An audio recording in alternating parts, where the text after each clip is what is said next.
Hey, do you remember when you were new? Do you remember when you were a brand new agent? How about if you are a brand new agent, right? You guys remember when you're a brand new agent. What did you guys think? How did you think you were going to get business as a brand new agent?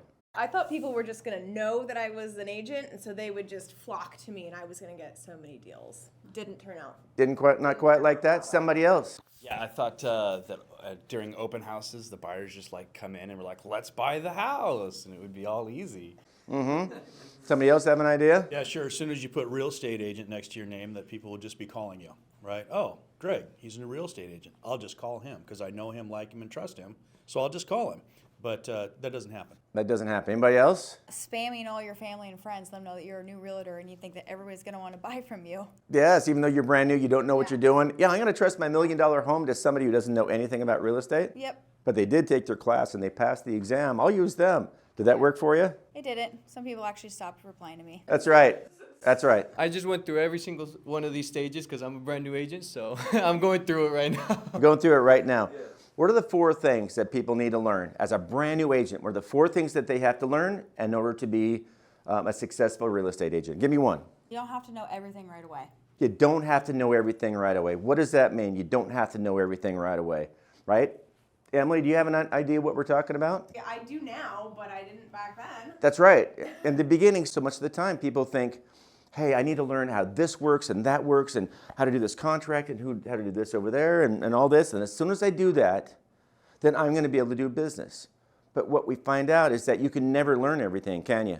You just get overwhelmed. You get overwhelmed so easy. So the idea is you need to get started. You need to start talking to people. You need to start writing up offers.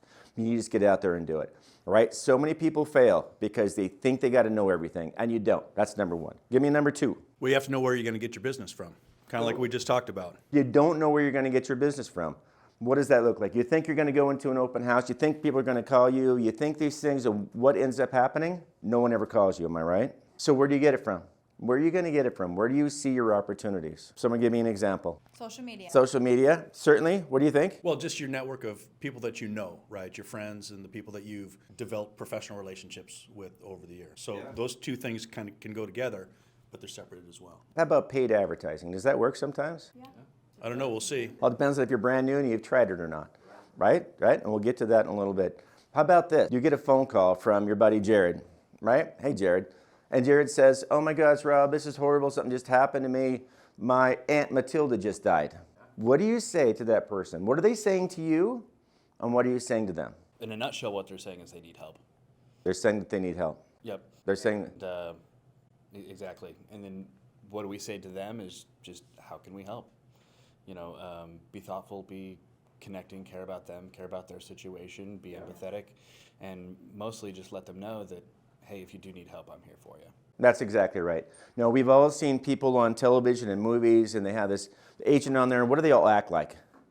Right? All act like a bunch of jerks, right? You don't want to come across like that, do you? Yep. You got to care about them. But you have to understand, a lot of times, people are saying, hey, my Aunt Matilda died, and I don't know what to do. And so that's what you say, hey, what can I do to help? They're not going to come out, just say, this is exactly what they need, because they don't know what they need. So understanding opportunity is going to be really important. How about number 3? Well, you just touched on it, Rob. We need to squash the opinion that real estate agents are pushy salespeople, because we're not.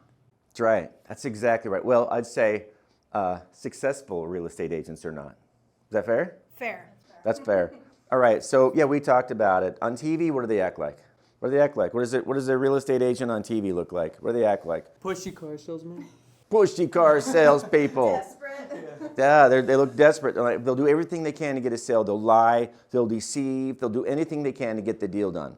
Right? If you're acting like that, you're dead. You're out. You don't even know it yet, but everyone understands that you're one of those people, and you're gone. How do you have to be? How do you have to be in order to get business? How do you have to act? You have to have your client's best interest at heart, always. Always.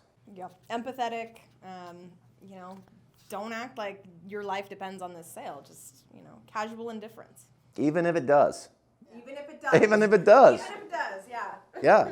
Yeah, give me an idea here. I think it's important that they know that you're an advocate for them, that it's not about you, it's about them. And then going back to making it known that you're here to help. Yeah, that's really big. How do you show up When you meet them, how do you show up? How should you not show up, and how do you show up? What do you think? You should show up prepared, like on your A game that we're kind of talking about, you know, just be there, you know, be present and just help them out with anything they need. Are you late? No. Do you show up in respectful clothing? Yes. Do you show up informed? Do you have all the information that you should have? Yes. Right? Exactly. You should have that. Anything you want to add, Greg? I just want to add that when you show up, it's about them as opposed to about the house, because this is a people business. And we are in the business of creating relationships, which then can turn into real estate business once we're all comfortable in that relationship. Naturally. So it has to be natural, it has to be easygoing, it has to be comfortable, right? It can't be just all business, business, business. To be successful in real estate, you have to develop relationships with your clients. Your clients then become part of your family, your clan, your tribe, whatever. And then the real estate business part will follow. Very good. Do you have something else to add? I just agree with that. It's just making them feel like they're your family, making it known that, again, that you're there for them at the end of the day. And it's not just about the sale. It's about that connections and the people culture first. Yeah, very good. When I have people who want to come onto our team, when I interview them for the very first time, I always ask them the same question, and that's, why do you want to be in real estate? Why do you want to be here? Why do you want to do this? And if they tell me they want to be here because they love homes, they love neighborhoods, they love countertops, they love this, what do I tell them? Go learn right. about people. Go, yeah, I say, yeah, you need to go be a builder or developer, something like that. We are in a people business. Greg nailed it right on the head. We are in a people business. We are about making sure that people are taken care of. Selling homes is just one of those things that happens as we get to know people, right? Laura? On that, I was going to say that it doesn't matter if it's a $100,000 home or a $5 million home, treating every single person the same, no matter what their budget is. Love that. That's exactly right. We are in a people business, man. We got to care about everyone. From mobile homes to mansions, everyone's the same. We have to treat everyone the same. I don't care who you are, you treat them well. We always say, too, in the very beginning, you should be spending how much of your time working on yourself and how much of your time working on selling homes. 80% on yourself and then 20% selling homes. How come? Because you got to get better. You got to improve yourself. That's right. Sometimes in the very beginning, you have an at-bat, right? You got a buyer, whoop, and you got an at-bat. I'm going to go, bam, I'm going to swing. And you have no idea what to do. You have no idea what to say. You don't know anything about it. You go there and you mess it up. Why? Because you didn't spend enough time working on yourself, did you? It's like being a doctor or never going to school to figure out, why is somebody sick? We have to know our game, right? There's one thing that we still have to talk about, learning what to say. Chris. So when it comes up, you'll be prepared to help them out in whatever they're struggling with, you know? What are some things that you believe that you should learn, that you have been learning as a brand new agent here at Raintown? What are some things that you have been learning? What do we call those things? Like the questions, you got to ask like the right questions that dig deep into them, you know? Yeah, we call them scripts. Scripts, the dialogues, yeah. And the what else? Starts with an objection and ends with a handling? Yeah. That's what I meant, Yeah, that's it. That's one of those things. And so a lot of people say, why do you got to learn scripts? Why do you have to learn dialogues? Why do you have to learn objection handling? And, why do we have to learn those things? Because it comes up all the time. It's everyday life. Mm-hmm.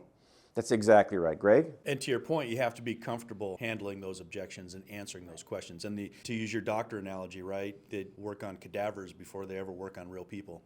You got to learn all of that stuff. You have to be able to just come right off the top of your head because you've practiced it. And the scripts put you in a position to make sure that you know all of the important things that need to be said and all of the important responses that you need to come up with because it's proven itself. Yeah. But mostly it's just about putting you in a place where you're comfortable.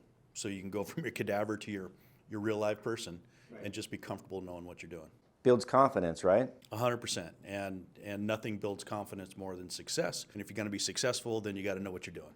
Right. And then it just builds. That's right. So what would you say to an agent who says, I don't believe in scripts and dialogue. I think everything should just come very natural. What would you say to that person? I was that person, right?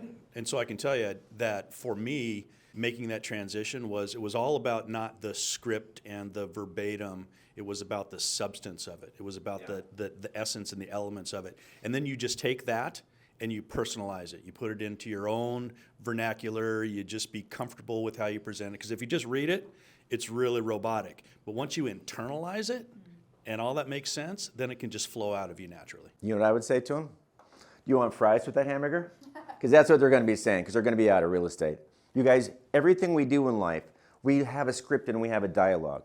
With your spouse, with your boyfriend, with your girlfriend, and whoever it is, with your kids, you have a script, you have a dialogue, you have something that you say naturally and normally. This is just saying you're going to have someone that's more of a stranger than your family, and you have to know what to say to them in order to make sure they feel comfortable. So you have to do it, okay? Any more you want to say about that? People have a lot of fears, right? And a lot of these objections that we're handling are actually fears in disguise.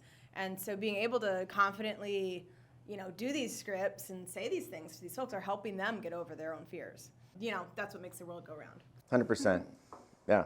Anyone know how to tell the difference between a true objection and a fake objection? How do you know when someone is telling you something out of fear, or they're telling you something because it's real and they really shouldn't buy right now? Anyone have an idea about that? Well, if it's not real, they don't have much substance to back up. And when you ask the question, why or what about that, they don't have anything to back that up because it's not a real fear. It's just, it just occurred to me and this is what I want to say. Why do you feel that way? Yeah, that's important. We as real estate agents are problem solvers, right? That's what we do every day. We find problems, we find solutions to them. We say, okay, Laura's got a problem with something, that's why she's not buying a house. Let's solve that problem, let's work on it, let's get it done, and that way they feel comfortable buying a home. That's what we do for a living. Everyone agree with that? Yeah. 100%. If you can't find the problem, you can't find a solution, so they're never going to buy a house from you, right? People are counting on us. They're counting on us to be great. They're counting on us to figure out the problems they don't even know that they have in order to help them get where they need to be. Everyone agree to that? Yes. Right. Any last parting words for our audience? Be confident. Yeah. Be confident. Have some fun too.